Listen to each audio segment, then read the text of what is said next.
Welcome back to LTR. The Sunday Roundtable is assembled. We're joined this morning by Democratic political analyst Marianne Marsh and Republican political analyst Rob Gray. Happy Super Sunday, guys. Great to see you. So you just heard Dr. John Santiago. So it's a two-part question. Number one, do you think he's running? And did you get any good news from him when it comes to the distribution of the vaccine? Let's start with you, Rob. I think he's in. I mean, that's how I read the body language, and he seems to be making the moves to run for mayor. He was not confident about this vaccine rollout and the COVID situation, and that certainly makes me nervous as well. Although I think it is important to point out that this doctor said schools are generally a safe place to be, and I think state education officials and local education officials need to take a cue from that. Marianne, what's your read from everything you heard from Santiago? Well, he's in. There's no question about it. He's making all the calls, talking to all the right people. I wouldn't underestimate him on any count, including fundraising. So let's assume in a week or two or more, and barely more, John Santiago will make it official. Let me ask you, and this is a crystal ball question. I fully understand that. So if he's in, can he win? I think so. I mean, I've consistently said over the last few weeks, he's the one that I think a lot of people are going to underestimate, and they really shouldn't. I mean, Sam Kennedy at the Red Sox the other day when they were doing the Fenway vaccination, gave him a shout out. Mm-hmm. So he knows people all across the city. His resume speaks for itself. And I think that this race could end up really being Andrea, Michelle, and John. Rob, Governor Baker says that the chaos over the vaccine appointments is because Massachusetts is giving priority to first responders and group home residents. Attorney General Maura Healey says it's due to bad state planning, a decentralized healthcare system, and the muscle of big hospitals. So which rings true to you? Well, first of all, I think we have to give the governor credit. We were critical of him on the vaccine rollout on the show last week. I think this week he started to get his arms around the problem, and we started to see a lot of progress. But it wasn't fast enough. I think if you gave the governor and other state officials truth serum, they would admit that. Category 1 could have happened a lot quicker so that we could have moved on to the 75 plus, 65 plus quicker. They should have put more strictures on healthcare systems in their distribution network to do it quicker or lose the doses. Marianne, are we better a week later? We did talk about it. Rob's right. We talked about it last week. Are we better a week later? We're worse. According to the CDC, Massachusetts is the 44th state in the country when it comes to delivering the vaccination.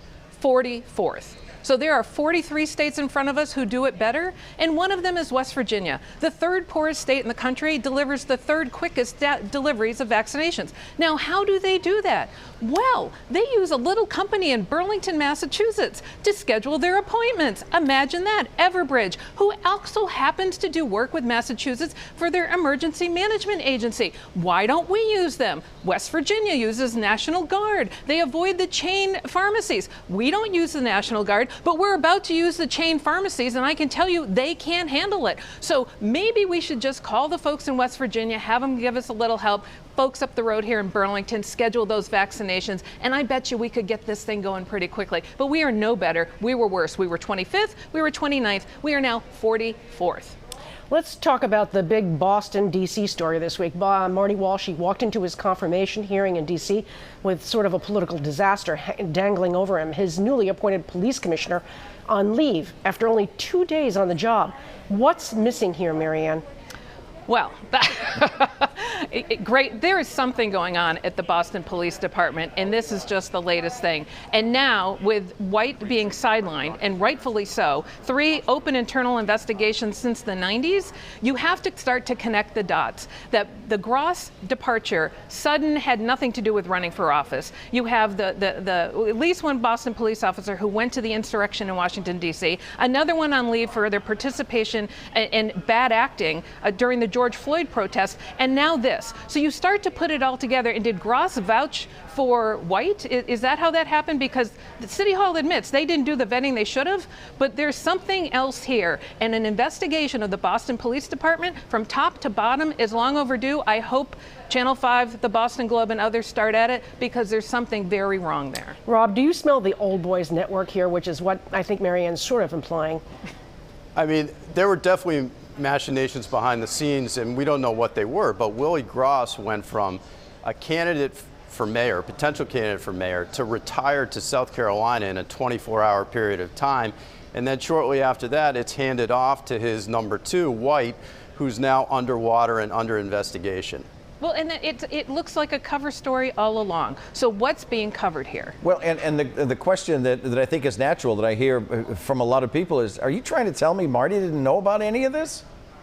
We don't know. I mean, I have no idea, but obviously in the haste to get out the door to become labor secretary, and everyone's hearing this right now. You know, City Hall's a challenging place right now. A lot of things are dropping through the cracks and they're trying not to, but this might be one big one. It wouldn't surprise me if Gross and White cooked this up and the mayor went along with it, not knowing about this background issue. They keep on saying it's a vetting problem, but it seems to me that it's maybe a little deeper than that. It's a 30-year problem. So let's talk about the mayor process. It doesn't look like that there will be a special Boston mayoral election, clear sailing then for acting mayor Kim Janey to be the acting mayor, at least until January. But this January, she didn't raise a dollar when it was known that she would be taking over. So, Marianne, let me start with you. Do we assume that she will not be running and on ballot in September? Do we assume that? No, quite the opposite. There's no question. Kim Janey's going to run for mayor. And she's letting that be known, and it's clear from some of her appointments, and it's no secret in Boston. So, and I think that's bad for her right now. She instead should have stepped into the job, done it really well for a couple months, then announced that she was running. Already you're hearing rumblings of a very rocky transition, a lot of staffing issues. It is not smooth sailing at City Hall right now in this time between Marty Walsh and Kim Janey, and there's a real question how good a job Kim Janey's going to be able to do. Rob? She's going to inherit hot potatoes, which are the schools aren't open and this whole police commissioner situation. But a later election is better for her. People can get used to her as mayor for more time. She'll have plenty of time to raise money. I do think that she's in. I also think the delay in no special helps John Santiago, today's guest, a doctor during a pandemic, a military veteran. Not many people know that or know him right now, but they will if he has 6 months to tell them versus a couple months. Yeah, one quick thing. Yeah, go. So with Kim Janey now, everything she does will be looked at and viewed through the prism of politics, not whether it's the right thing to do because she wants to run for mayor.